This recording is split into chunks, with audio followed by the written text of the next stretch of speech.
Muharrem Saliu, presidenti i Confimpress Venecia dhe një nga figurat më të suksesshme të diasporës shqiptare në Itali, me origjinë nga Medvegja, prej 3 dekadash ka ndërtuar jetën dhe karrierën e tij në Venecia, tashmë i garon në zgjedhjet rajonale të 23 nëntorit në provincat Venecia dhe Treviso. Në një intervistë ekskluzive për gazetën Bota Sot, Saliu ka shpjeguar se vendimi për të kandiduar lindi nga nevoja që zëri i komuniteteve punëtore përfshirë komunitetin shqiptar të dëgjohet aty ku merren vendimet.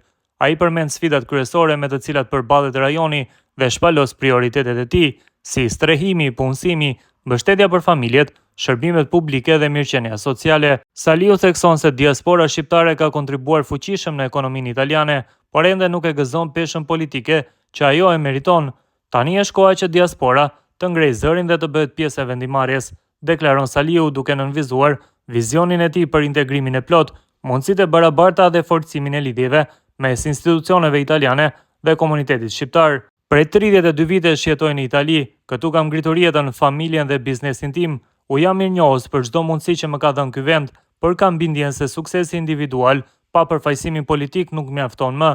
Shqiptarët dhe komunitetet e tjera kanë punuar fort, kanë krijuar vende pune dhe kanë fituar respektin e italianëve, por zëri ynë ende nuk dëgjohet mjaftueshëm aty ku merren vendimet, shpreh Saliu. Pikërisht për këtë arsye vendosa të hyj në këtë garë, të përfaqësoj me ndershmëri, integritet dhe përgjegjësi, duke sjellë vlerat që na bashkojnë, dinjitetin, punën, familjen dhe solidaritetin, nënvizon ai.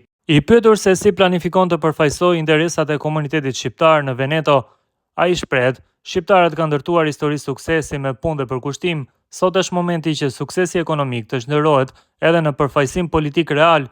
Unë do të angazhohem për mbështetje konkrete për familjet që kanë nevojë për strehim, punësim dhe arsimim, kurse falas gjuhë dhe formim profesional për të lehtësuar integrimin në tregun e punës, promovim të kulturës dhe traditës shqiptare, hapje të dyerve të institucioneve për pjesëmarrjen aktive të shqiptarëve në vendimarrje dhe projekte ndërkulturore."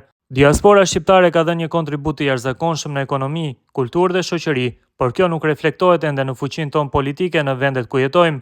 Shumë bashkëdhetar kanë ngritur biznese, paguajnë taksa dhe kontribuojnë për komunitetin lokal, por pa përfaqësim politik nuk mund të ndikojmë në politikat publike që prekin direkt jetën tonë. Prandaj them me bindje, tani është koha që të ngrejmë zërin dhe të bëhemi pjesë e vendimarrjes në nivel lokal, rajonal dhe kombëtar, shpreh Saliu.